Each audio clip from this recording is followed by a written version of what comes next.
"Wahai Abdullah, Allah menerima sedekahmu." Jadi, karena Allah menerima sedekahmu, diutuslah seorang malaikat untuk menggantikanmu melaksanakan ibadah haji.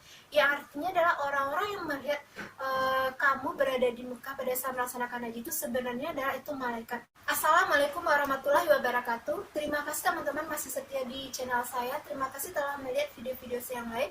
Semoga saja bermanfaat. Video-video tersebut berkisahkan tentang kisah nyata keajaiban sedekah.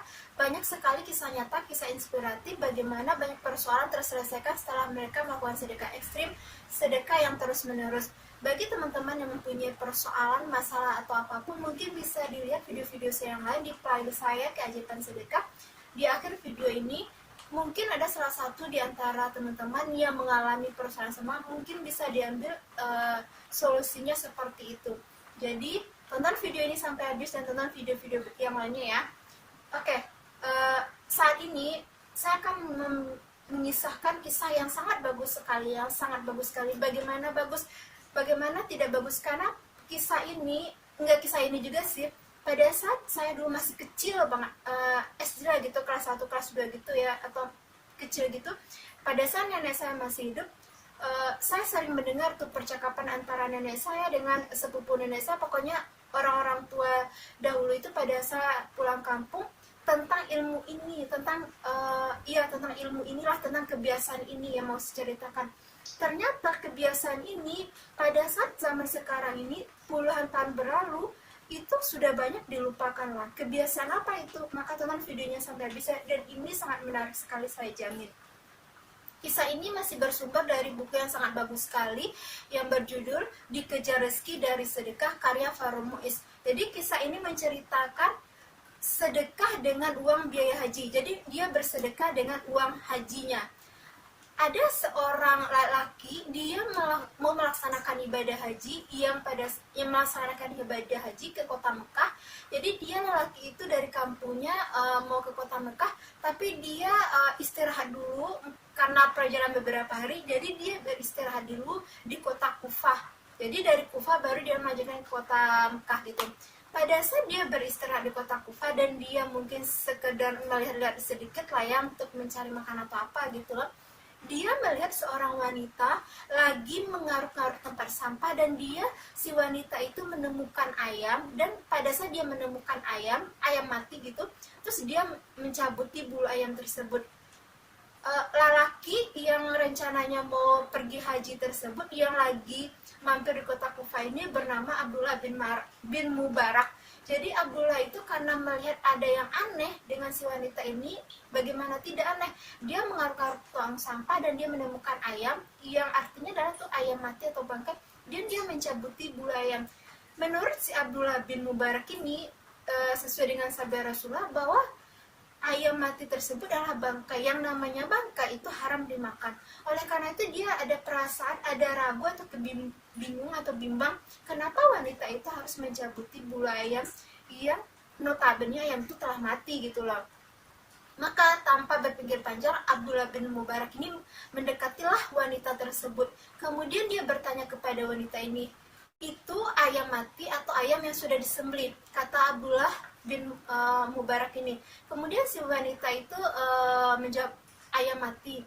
Terus bertanya lagi dong ke si Abdullah ini, kenapa engkau mengambil ayam mati? Bukankah sabda Rasulullah ayam mati itu haram? Kata si Abdullah kan. Terus si wanita ini menjawab, iya. Ya kalau udah dijawab lagi nih sama Abdullah, karena dia bingung kan, penasaran kan. Ya kalau udah tahu haram, kenapa kamu masih mengambilnya? Terus si wanita ini bilang gini, iya saya mengambilnya mau saya bawa ke rumah dan saya mau makan sama anak saya.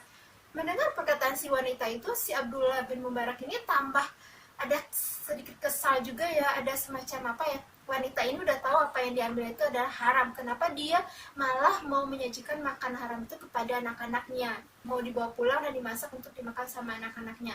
Terus ada tanda tanya atau gimana, terus Abdullah ini bertanya, boleh ceritakan kepada saya kenapa kamu memberikan bangkai ayam kepada anakmu, padahal kamu udah tahu bahwa bangkai itu haram, seperti sabda Rasulullah, kata Abdullah kan.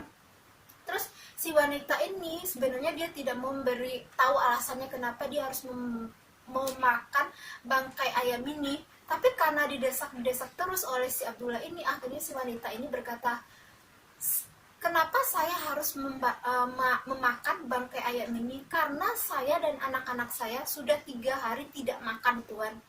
Mendengar perkataan wanita ini, membayangkan anak-anak kecil dan wanita ini berpakaian lusuh dan kelihatan kurus, pokoknya lemas gitulah, tidak makan 3 hari gitu loh. Si Abdullah ini dia tersentak, tertegun, kemudian dia bertanyalah alamat si wanita ini, dan wanita ini menunjukkan alamatnya kan. Kemudian setelah bertanya itu, Abdullah ini pergilah dia ke kemahnya. Dia nginap di kota Kufah itu bukan tinggal di hotel atau di penginapan, tapi dia bikin kemah gitu. Kalau zaman dahulu kan dia bikin kemah gitu loh. Dia pergilah ke perkemahannya. Terus di perkemahan itu si Abdullah itu ada memiliki keledai. Keledai itu diisi penuh dengan makanan, minuman, dan dia juga membawa uang gitu loh, uang untuk berangkat haji tersebut, uang untuk keperluan selama berhaji. Jadi rencananya si Abdullah ini adalah mau pergi haji kan.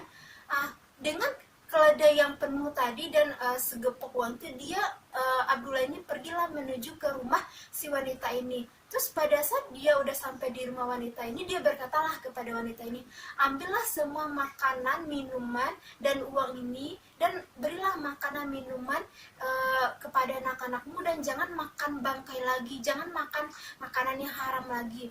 Pada saat si Abdullah itu mengatakan itu, dan si wanita ini melihat banyak sekali bekal makanan, juga keledainya penuh gitu, dan dia juga mendapatkan uang yang banyak, si wanita ini tertegun. Terus dia berkata, apakah ini benar untuk saya, Tuan? Kata si wanita ini. Terus si Abdullah menjawab, iya benar untuk kamu, Tuan. Pokoknya mulai hari ini kamu jangan makan bangkai lagi ya. Kamu jangan makan bangkai lagi, kamu jangan makan makanan yang haram lagi. Selain mendapatkan banyak makanan, minuman, dan uang, si wanita ini juga diberikan oleh si Abdullah itu adalah keledai tadi. Jadi dia bisa menggunakan keledai itu sebagai transportasi untuk mengangkat barang-barangnya. Dan itu sangat membantu si wanita ini. Setelah memberikan sedekahnya itu yang banyak itu, si Abdullah itu pulanglah ke kemahnya, dan dia menetap di kota Kufah itu sampai ibadah haji selesai. Jadi pada saat ibadah haji selesai, pada saat semua orang yang telah melaksanakan ibadah haji selesai pulang ke negara masing-masing, pulang ke kota masing-masing, begitu juga yang dilakukan oleh si Abdullah ini. Abdullah ini pulanglah ke kota, ke kampung halamannya, di mana di kampung halamannya itu dia disambut oleh banyak tetangganya, baik tetangga-tetangganya yang tidak berangkat haji maupun tetangga-tetangganya yang berangkat haji tahun itu. Mereka semua berkumpul di rumah Abdullah ini, dan mereka sangat senang, bahagia sekali ketika bertemu Abdullah di rumahnya. Jadi di awal kan tadi saya berkata gini teman-teman, ada semacam kebiasaan pada zaman dulu, pada saat saya masih kecil, yang berhubungan dengan ibadah haji. Kebiasaan ini adalah sama dengan apa yang dilakukan oleh Abdullah itu. Jadi kalau dulu tuh saya tahunya diceritakan oleh nenek saya, sepupu nenek saya begini, pada saat nih orang misalnya di kampung itu ada orang kaya nih mau berangkat haji, artinya dia mempunyai kemampuan ekonomi kan, kesehatan. Sebelum dia berangkat haji, dia akan berkeliling kampungnya itu melihat apakah ada orang miskin, apakah ada fakir, apakah ada anak yatim yang memerlukan bantuan. Selama masih ada orang yang memerlukan bantuan itu, dia uang haji tersebut dia berikan kepada mereka itu dulu. Kalau uang haji itu tidak mencukupi untuk melaksanakan ibadah haji, dia tidak berangkat. Jadi dia mendahulukan dulu memberi makan kepada fakir miskin, anak yatim, orang-orang miskin di kampung tersebut.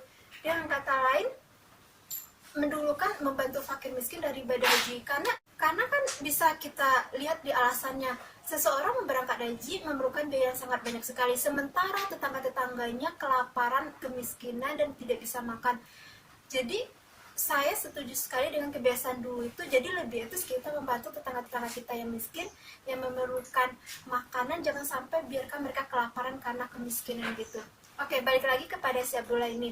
Jadi pada saat tamu-tamu si Abdullah ini udah berkunjung di rumahnya, terus salah seorang dari tamu Abdullah ini berkata, selamat ya Abdullah, kamu udah haji tahun ini. Terus si Abdullah ini menjawab, jangan ucapkan selamat kepada saya.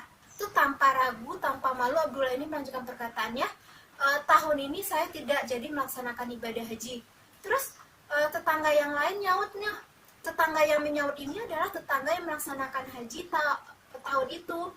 Terus tetangga ini bilang nih, Maha suci Allah, masa si Abdullah engkau tidak berangkat haji, padahal engkau lah yang memberikan uang kepadaku pada saat di Arafah, dan aku mengganti uang itu pada saat di Arafah. Jadi tetangganya ini mengatakan si Abdullah ini dia menitipkan uang kepada Abdullah itu dan diberikannya pada saat mereka berjumpa di padang Arafah.